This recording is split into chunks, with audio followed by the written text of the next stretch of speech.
Hey everyone, Rascal here. And Mama, welcome to our podcast. Today we're covering the final season of Pokemon Sun and Moon, now titled Ultra Legends. That's a name. Yes. Now this time the Alola region, not to be mistaken for Aloha, is having its very first Pokemon League, and of course, is ready to train for it. Now throughout the season, new Ultra Beasts are found, old friends return again, and it all leads up to a forgettable finale. What? Oh no, you did. Before we start, be sure to like, subscribe, and click the notification bell to give us a future podcast and World of Paws videos. Well, you could say it ended differently from the other Pokemon seasons, even before Sun and Moon. But it was forgettable. It didn't have the ending like you said as other seasons did, where you know something exciting is coming your way. Nothing exciting was coming our way. The next thing they had was Pokemon Journeys. Yeah. Where Ash gets a reboot. Kinda, yeah. The buddies. So yeah, the way it ended was not the best. Well, but before we get there, let's start talking about the season itself. Okay, so this season they are going to start up their own Alola region. What they call it? And I was gonna say a festival because we've seen so many festivals. It's a league, a Alola league. They're finally gonna have one because we had noticed when they got there they didn't really have one. They just were kind of lax. So this season they went back to the old formula of having Ash train for a league for the end of the series before he moves on. So they decided this season he was going to train for that along with his friends, and all of them are going to enter that to be the first winner of the first ever Alola League, which led to a ton of battles that for us kind of ended too fast. Well, the greatest insult of this season was supposedly the return of Brock and Misty, but it wasn't the original voice actors who did it from the last show nor from the last season. And they had Lily doing Misty like we were too dumb to realize the difference. Oh, God. And Brock wasn't Brock.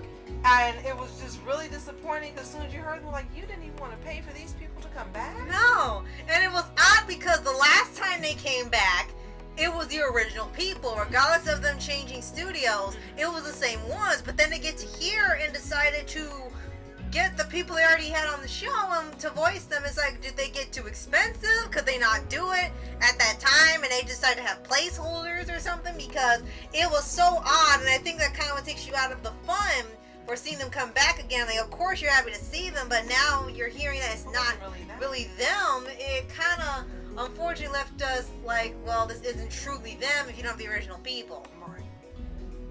And then on top of that, supposedly a lot of the characters went through some mini developments within this season, with like Yahweh and Lily and Sophocles and the others. Like they had like their own set episodes and like mini arcs to complete before the Alola League started. And a lot of them had improved their skills, or had leveled up, or had the Z crystals and the Z power bands. Although the weird thing was that they didn't really get any more Pokemon, which is odd for this series because usually they like have Ash or somebody else get a new friend every season or two. But this time, no one really got any new Pokemon. Some of them evolved, yes, but that's it. It was odd not seeing Ash catch any more new Pokemon, and it was odd not seeing a bunch of them evolve.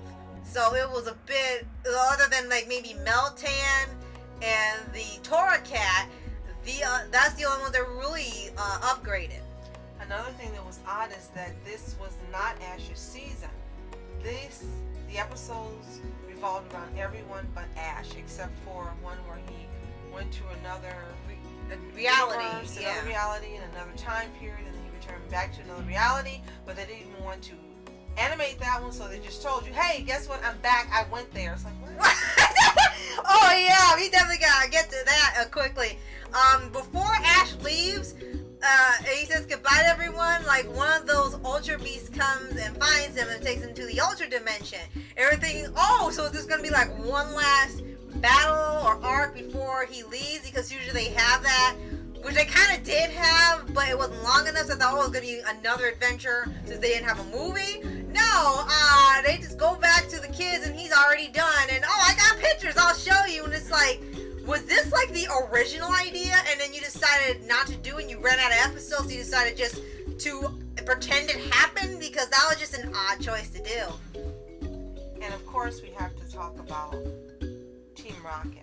Yes, they did appear this season, of course. However, they weren't in as many episodes this time. I mean, there was a point where it was only 10 episodes or more before they were back in the regular run of the series. Wow. However, they did have some of the best episodes once again. Yes. Especially when it was one where one of the people working at the Team Rocket headquarters was coming to take some of the Pokemon that they had caught, and they didn't want to part with them. They really wanted to take Beware because it was a strong, really strong Pokemon and was really intelligent, but they wanted to take and use it for their own purposes, so they tried to find a way to trick them so they wouldn't take it. And it was a really nice episode with that. And then there was another one where they had later where it was like a battle against an Ultra Beast that was the same one from another reality. And with that one, the Beware tried to come get them because usually it comes and gets them when they're about to lose, about to blow up. Mm-hmm. But this time the Beware was in danger and they went and saved it. And it was a really sweet You're right. episode. And it showed that, they had grown, so they didn't need to protect them so much anymore. It was like, that was like the biggest growth of the series and they were barely in it. And another thing that was revolved around them, as he found out Beware, was a mama with a baby. Yes, it's their family. Meow said their family. And it pretty much it was explained why the Beware was so protective of them, and it kept bringing them back to the cave, and you didn't understand why. So apparently she had lost her cub, and they were just kind of like the placeholders for one. So then when she got the cub back, she kind of had them all together as if they were all her kids. And we thought, okay, now that she's got her own baby, she's probably going to stop wanting to, stop going to get them, and Right. Jessie and James and Meowth will be on their own, but it didn't happen. Right? And it was a really sweet thing, and they didn't want the headquarters to get the Pokemon they had still when they left, so they left the Pokemon they caught there specifically with the Beware. They only just took back Wobbuffet and Meowth, and that was it.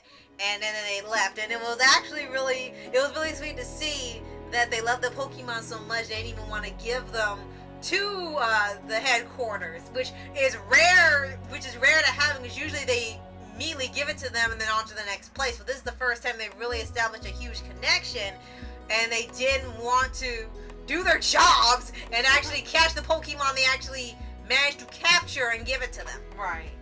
So those were some great Team Rocket episodes, which we always look forward to. So we're happy they had those in there. Oh, and one more I gotta bring up, I'm sorry. One where they had a play at the beginning of the season. Yes. And I thought they were doing like a play of Momotaro or something, but no, it was something they made up about the Ultra Beast. And there were some shout outs to a certain rom-com anime we love when they had the outfits. And Jessie came in, and we thought that they were going to try to break in and steal all the Pokemon, and they were getting defensive. But no, she wanted to be in the play, and she helped write it and told them how to act so they could improve, because they were kind of like, kind of okay, but she leveled up the play, and she was there. She wanted to be the star, and she helped direct, and James was there, and they all helped make the play even better, and it was one of the best episodes of the series. Yes, fantastic. And it's Nozaki-kun, right? Yeah, some of the outfits and the monthly girls Nozaki. Yeah, some of the outfits and what the characters played, their roles were shout-outs to the drama club in that anime. Definitely. Now, two standouts for this season, as well as the series, was one, it was reported that this was the first time that Ash won a championship. Yes! But then I pointed out to Rascal he really didn't win because Pokemon doesn't recognize this series as part of its timeline. Yeah. And it skipped right over it and goes straight to Pokemon Journeys. So while he won one, everyone's excited, it doesn't really count. So it's like Ash never won a championship. Yeah, and it kind of sucks because I remember before we got to the Sun and Moon series, when we were on Twitter, Pokemon had trended because all these fans, millions of fans, were happy that Ash had won a league after over 20 seasons and were just ecstatic. And he finally got to win one. But then when they did that, they ignored the season to get to Journeys because of creative difference. Yes, so many changes, so many things that they really didn't want to be canon, and they wanted to go in a different direction. Yeah. So it's like Ash never won it all. It's like he didn't catch them all, and now he's helping Gold catch them all, and Journeys now being called Master Journeys. Right. And then another thing that stuck out about, that was well known about this series, is after he won, you feel like, okay, well, where does it go from here? And you were expecting something that was going to be grand, that he was going to do, and it was a letdown at the end. He's like, oh, I think I'm going to go back home. It's like, what? Like, well, he didn't go home the whole Sun and Moon trilogy, so it kind of made sense at first, but then he said he doesn't know. And it was weird, like, you want to be a master. After that, right. He wants to be a master trainer, but it was odd. I mean, I get he's a kid, and I know some don't know what they want to do after they achieve a certain goal, but... But in this particular series, and no offense to anyone who loves Sun and Moon, what really was disappointing for me about this series is from seasons 1 through 20, is that correct? 20, yeah, before it got to the Sun and Moon. Ash consistently got better. He improved even through seasons you didn't care for, like season 14, where Team Rocket was evil. He still grew and got better and stronger. And what we heard is by the end of season 20, before this series started, people were excited because it said Ash had grown, he was more mature, he looked different, and he definitely dressed better in XY. And you were expecting more, and you were thinking this is going to be great. Maybe we'll see him finally grow up. He'll become a Pokemon master. You know, what I really thought is kind of where we see Leon's story is where we end up seeing Ash's story. But no, after Sun and Moon, that got wiped away. And in this particular series, Ash doesn't grow. It's like he retrogresses. In the beginning, he can't do simple things that Ash knew how to do. Yeah. He can't wash clothes, make his own food, can't take care of himself.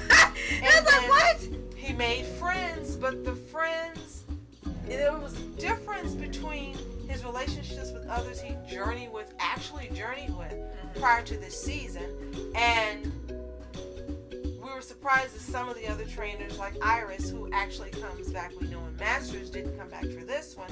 But you were a little disappointed in some things not occurring that have been occurring in the previous seasons and incarnations of the series. And the one thing that really disappointed me is how they took Ash and they didn't let him get better. And here, he was not as good as he was the last series. And by the end of the series, he wasn't any better. You couldn't see any growth. You couldn't see him being better. You love Ash, and you want him to just keep progressing and excelling. And it's like this series stopped all of that. Yeah. And the two things definitely got to mention towards the end of the season was, the first thing was that, as you said about his growth, when they had the league, you said the battles went like that, like that, like that. They were all really fast, and it felt like you weren't really seeing a battle go on, because in the beginning you would have episodes dedicated to battles that go on for 2 to 3 episodes before moving on to the next person. However, they kept winning or losing at the drop of a hat. Then you had the introduction of Lily's brother, who is pretty much, in this standard of the series, is the strongest kid trainer of the whole series, because he mops the floor with every single character he battles, and nearly mopped the floor with Ash too, until like the last minute when Ash knew a strategy at the last minute, and that part was still Ash. But it was so odd that we hadn't seen Ash leveled up, but this kid has already gone past expert master level, which is 2 Pokemon, and it's beaten everybody. And Ash hasn't done too much, and he still managed to beat him. Which, again, the strategy of him, it works, but it felt odd. Like it didn't feel like it was rewarding. Like he didn't earn it, because this kid could beat anybody like that. It was not even a battle. Right. So I'm personally looking forward to getting back to XYZ. We've watched XY the first season, trying to find the movie so we can continue on with that. Yeah. And then we will actually have finished a Pokemon series for the original set, and we are current, as you know, from our podcast, on Journeys Pokemon Journeys and Master Journeys. Right. But I'm really looking forward to XY because I've heard XY and XYZ. I've heard so many good things, not only from Phoenix and Sylveon 14, but just online in general, how it's a really beloved series in the Pokemon franchise. So I'm really looking forward to it. Yeah.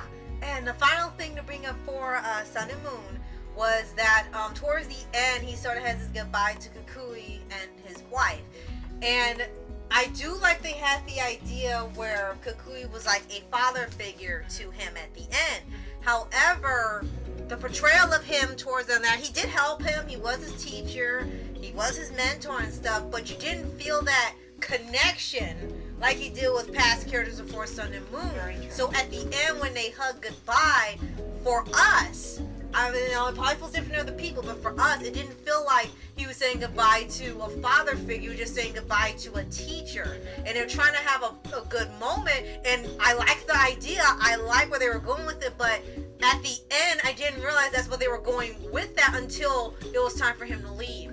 Because when it ends, it leaves off on a cliffhanger where you don't know where the show is going to go now until you see Journeys. Right. So if you've seen Pokemon Sun and Moon Season 3, or even 1 through 3, let us know what you think in the comments below. Do you agree with our views? Do you think something differently? Did you watch it at a time when you were much younger? And for you, this is a series that stood out as a favorite. Let us know in the comments. We'd love to hear it. And if you haven't seen it, it's available to purchase. And it's on Netflix still. Yes. So if you haven't seen it, give it a watch and let us know what you think in the comments. And be sure to like, subscribe, and click the notification bell to get updates on future podcasts and Lola Paws videos. Absolutely. And those Ultra battles, all it reminded us of was Voltron. Oh yeah! For Poketron! Yes. So, thank you so much for watching. I'm Ask Entertainment. I'm Mom Entertainment. Have a fantastic day. Peace.